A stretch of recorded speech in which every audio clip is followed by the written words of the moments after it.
Good morning. It's me again. It is Wednesday, June 9th. I'm Kenny Polcari, host of the party, morning market commentary, everything you need to know to get your day started, and then some. So what happened yesterday? Stocks remain stuck in a holding pattern, unable really to do much breakout or breakdown, which is, I'm not necessarily sure is a good thing or a bad thing, but they are stuck there. The meme stocks now have 3 new members.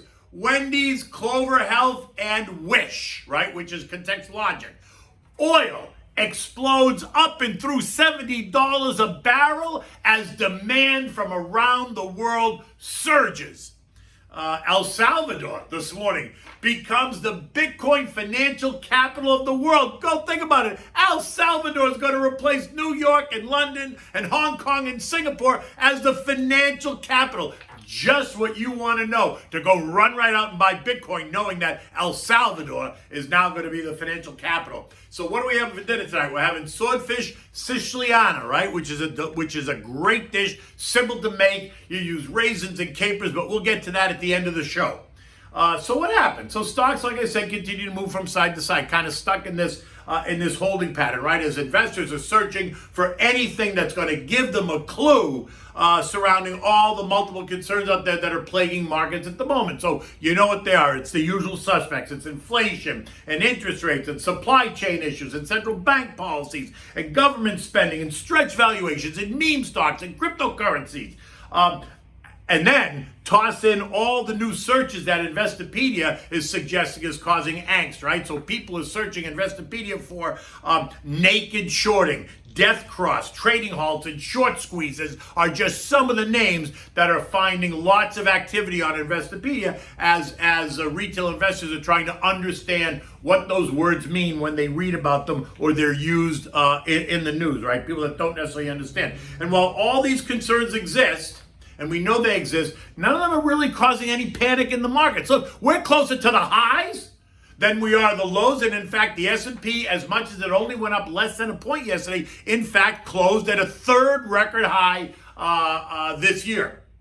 Right? So the S&P pushed ahead by less than 1 point. The Dow lost 30 by the end of the day. The NASDAQ gained 44 points while the Russell added 24 points, right? Treasuries ended the day yielding 1.5%. That was a big move lower, right? And so you think that speaks directly to, well, there's no inflation out there. Well, remember, who's the biggest buyer of the Treasuries? The Fed. And as the Fed buys them more, right, there's more demand, the Fed buys more, then the yield goes down because you know that's an inverse relationship. Price goes up, yield goes down.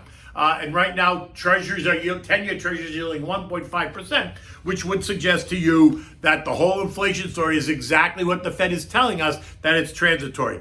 You know where I am. I'm in the opposite camp, but we can talk about that in a little bit.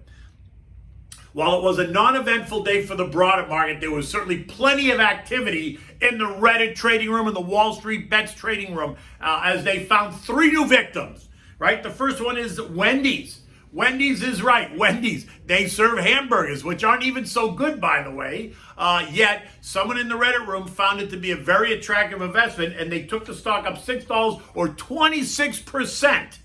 On what news? Exactly none. So there was no news other than kind of this fueled mania in the Reddit room. And so therefore, we saw that action yesterday. And again this morning, Wendy's is quoted up another $2 or another 7% in the pre-market quote. Clover Health, COLV, which is one of those Chamath Palihapitiya SPACs, right? That rocketed higher by 85%. Once again, as the Reddit traders identified this increasingly large short position in the name, and so they think they're going to go in there and they're going to teach these short sellers a lesson or two. At the moment, they seem to be winning. Short sellers are getting their clocks cleaned, I will say, but yet the mania is just something that's it's unseen. I mean, this is like a phenomenon, right? And then there's ContextLogic, which is a symbol as Wish.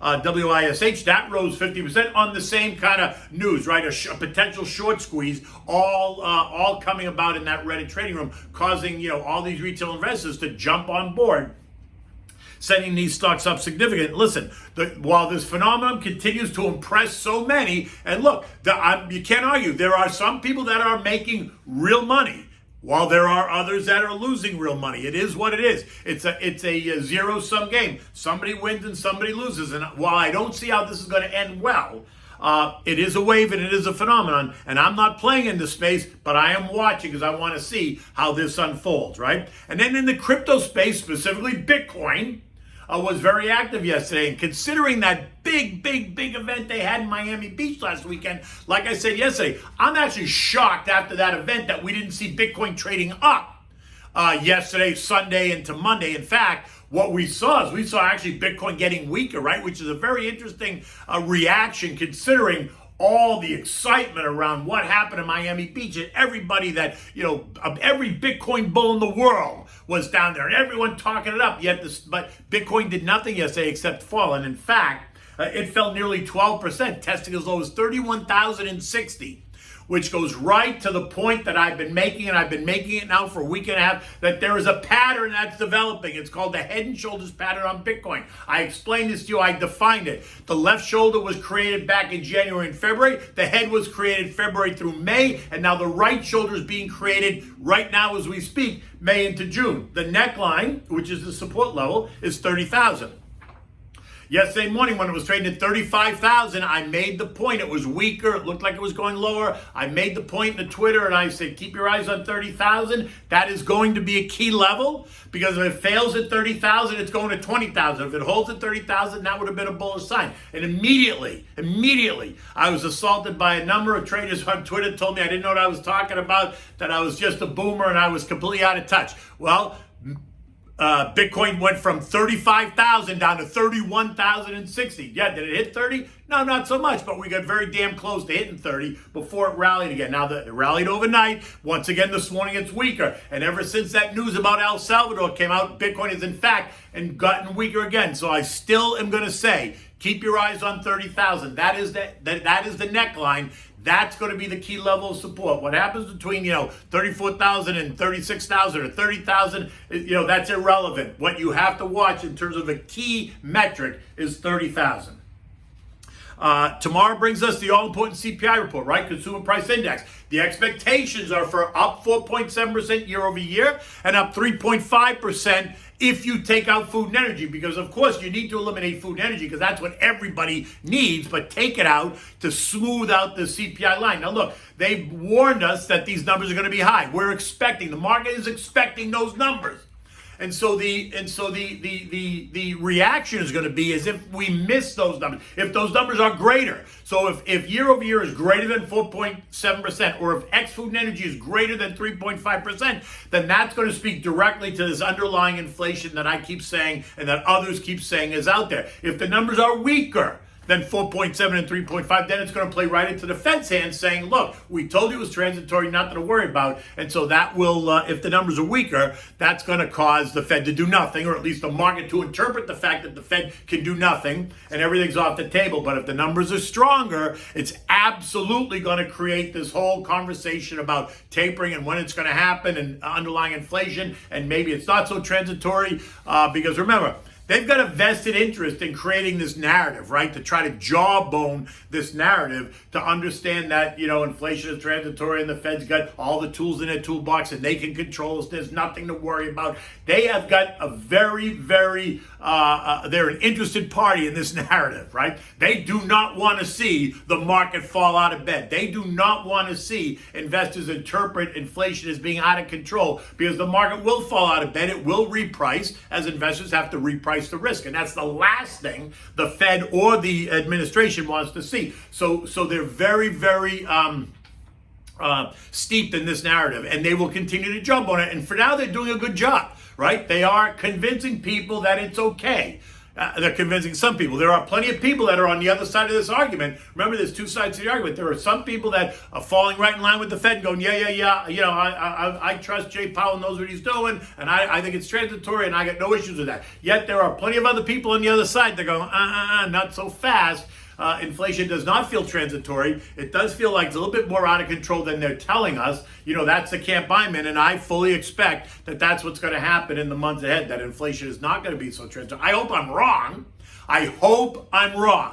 But my sense is, I don't know. I live in this world. I don't need someone telling me that, inflation is transitory when I live in this world and I go out and I go shopping and I buy things and I see what it costs. And now with oil going through $70 a barrel, expect prices at the pump to go up once again, just at the time when demand is going to surge, certainly from the reopening, but also for the summer. So, there's just a lot going on. There's a lot to think about. You got to come to your own decisions, but that's how I feel. This morning, U.S. futures continue to reflect the confusion, right? They're not really doing much. Dow futures are off 20 points. The S&P's still up 1. The Nasdaq's up 21, and the Russell's up 1. So there's nothing really definitive about that. You can't really say, all the futures are raging higher or raging low. They're not. They're just kind of stuck in this holding pattern as we continue to churn. And I think today's going to be another one of those non-event days. There's no macro data that's going to drive the markets today. And so it's going to be about the meme stocks, and it's going to be about, what's happening in Washington and the failed infrastructure talks. That'll be the chatter today. But as the day wears on, there's going to be more talk about tomorrow's CPI report. Certainly in the Reddit trading room, there's going to be lots of chatter over the meme stocks. So expect to hear more about Wendy's now and Clover Health and Wish. And just so you know, the current list of the meme stocks, the ones that they're all yapping about, continue to be GameStop, AMC, BlackBerry, but maybe a little less so BlackBerry, Bed Bath & Beyond, and now the 3 new ones, Clover Health, Wendy's, and Wish. Treasuries are unchanged at 1.5%, so that's going to help support the market. The dollar is holding right here at 90, and gold is trading just at 1890, just below 1900. Oil, like I said, exploded higher. Trading up and through 70, now trading at 70.25 a barrel for West Texas Intermediate crude. Bingo! What have I been saying, right? It happened sooner, like I said. I thought it was going to happen closer to July 4th. It now happened on, actually, overnight, June 8th, June 9th. As demand here in the States is surging, demand in Europe is surging, demand in Asia is surging, and the idea that Iran was going to flood the market with some new oil if the U.S. and Iran came to an agreement, now that's fading because it doesn't look like that's going to happen. And so there's really nothing else to say, right? The world is reopening up, demand is not going anywhere, and it's clear that demand far outstrips supply. Or at least now it does, and so they're going to have to bring some supply onto the market, and depending on how fast they do it, it's going to dictate where oil goes next. But I think we're now in this $65, $75 range for sure, and I think now that we're in the summer, we're closer probably to the $70, $75 range all summer, right? Even our friends at Goldman Sachs are trying to up the ante a little bit, calling even for $80 a barrel of oil by the end of the year, though, not by the end of the summer. But I still think we're in this very much this $70, $75 range now. European markets are a bit lower. Again, they're confused too. They're not substantially lower. They're just off marginally. The World Bank did upgrade its growth forecast for the global economy from 4% to 5.6%. Bitcoin, like I said, is now trading at 34,500, right? That's off a little bit. The El Salvador news, and it just makes me laugh, right? Because now Bitcoin is legal tender in that country. And like I said, I don't necessarily think that's a positive thing. I don't think you run right out and buy Bitcoin just because El Salvador made it the legal tender. Because when you think of El Salvador, what are you thinking about? Are you thinking about financial stability? Are you thinking about security? Are you thinking about a new financial capital of the world? Are you thinking about a developed country or even a stable economy? What about a middle class economy? None. The answers to all those questions are none. And so why anyone would think this is such a great idea, let me go out and buy Bitcoin now because El Salvador made it legal tender. If that's how you're thinking, yeah, we should sit down and have a discussion because that's the wrong way to think. Ethereum is trading at 2,500. Dogecoin's still trading at 32 cents. Not anything there. The S&P closed at 42.27. Like I said, another closing high. The third one this year for the S&P after trading in this tight range of 42.8, 42.36. As noted, I expect more churn today ahead of tomorrow's CPI report and next week's FOMC report. I've been saying the market still feels a little bit tired, and it does. And I do expect it to pull back. I don't expect it to crash, but I do expect it to pull back. So I'm playing it. I'm playing it from that position. You know what you can do? You can text the word invest to 21,000 to get my digital business card. Feel free to download it. Text me, give me a call, send me an email, whatever you want to do. I'm happy to have a conversation with you. You can also find me on my Twitter at Kenny Polcari. So what are we having for dinner tonight? It's called Swordfish Siciliana, which means swordfish from Sicily, right? And it's a great dish from this island nation. An island nation. It's really not an island nation. It's part of Italy. But if you ask a Roman or a Neapolitan or someone from Florence or Northern Italy, they're going to tell you Sicily is a separate country. Sicily is Sicily. Italy is Italy. It's very funny, but it is what it is. So here's what you need. You need raisins. You need green olives, you need capers, pinoli nuts, diced tomatoes. Now you can use the diced tomatoes in the can, but it's summertime. If you've got nice homegrown tomatoes, just dice up your homegrown tomatoes. You just need them to be diced, not crushed, diced, right? You need garlic, onion, salt, and pepper. You need olive oil, of course, and then you need the swordfish. And you need fresh lemon. So it's easy to make. It's going to tease your senses. It takes you about 15 to 20 minutes to prepare it. It's going to take you another 15 to 20 minutes to cook it. Enough time to set the table, dim the lights, put on the music, and create this very intimate atmosphere. It's This is a delicious, delicious dish. And it presents beautifully. So if you're having company over, they're going to think that, you went way out of your way to create this dish when really don't tell anyone how simple it is. So here's what you want to do. Preheat your oven to 400 degrees. You're going to rinse the swordfish steak off it and just pat it dry, and then season it with salt and pepper, and take a little bit of the fresh lemon juice. Just squeeze a little bit of fresh lemon, not a ton, just a little bit of fresh lemon juice, and then let it sit there and marinate, right? Turn it over on both sides, salt, pepper, lemon juice, and then just let it sit there. Now, while you're doing this, you want to take your raisins, you want to soak them in warm water for about 20 minutes to a half an hour, right? Let them plump up again, drain the water out of them, and then put the raisins aside. And now you're going to get a big skillet on the stove. You're going to turn it up to medium high. You're going to go around the pan 2 or 3 times with the olive oil, and you're going to add in the diced onions and the crushed garlic. You're going to saute that for 5 or 8 minutes till it gets translucent. You know that story. Now you're going to add everything else. So you're going to add the raisins, the tomatoes, the diced tomatoes, the chopped olives, and the capers, right? Now you want to add probably about 1 tablespoon of capers. Now if you use that big piece of swordfish, right? 1 solid piece of swordfish. If you're using more than that, then naturally you got to change your ingredients. But for that amount, I'd use like 1 tablespoon of capers, because capers have a very distinct taste. And if you overdo it, the capers are going to overpower the dish. And you don't necessarily want to do that. Now, if you love capers and you want to overpower the dish, go for it. But otherwise, I would use like 1 tablespoon of capers for this particular dish. You want to turn the heat up high, put everything in there, saute, and then turn the heat down to simmer, and then cover it and let it cook for 10 to 15 minutes. Just go in there every couple of minutes and just stir it around and move it around so it all blends, right? Now, once you're done with that, you want to take your swordfish, you want to put it in a Pyrex baking dish. Maybe just put a little bit of olive oil on the bottom of the Pyrex baking dish. Put your swordfish in the dish. Now take the saute pan that's got all the ingredients in it and pour it all over. Bury the fish in those ingredients, right? So you want to take all the ingredients, just pour it all over the fish, make it, bury it.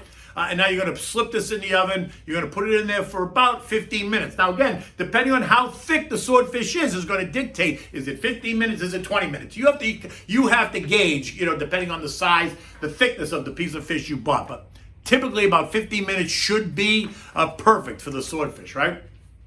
And then when you serve it, you take it out, you're just going to put it on a warm plate. You're going to take a lot of that, cut the piece in half if you're having, if it's just you and your wife or your partner, your friend, or whoever it is you're serving dinner to, you cut it in half and then put it on a warm plate. Make sure that you cover it with with all that dressing as well. And then you're going to serve this maybe with some steamed green beans. You're going to make a big mixed salad with tomatoes and cucumbers and maybe some mozzarella cheese. You're going to season it with oregano, salt, and pepper, a squeeze of fresh lemon juice, and a little bit of olive oil. Toss it, and then enjoy this with your chilled favorite white wine. You know me, Pinot Grigio Santa Margherita. Otherwise, I'm going to have a nice chilled rosé because it's summertime. You would not drink a red wine with this dish. It just doesn't go. You're going to enjoy it better with the white or the rosé. In any event, the day is about to get started. The sun is up, and it's another day. So take good care, and I'll see you tomorrow morning.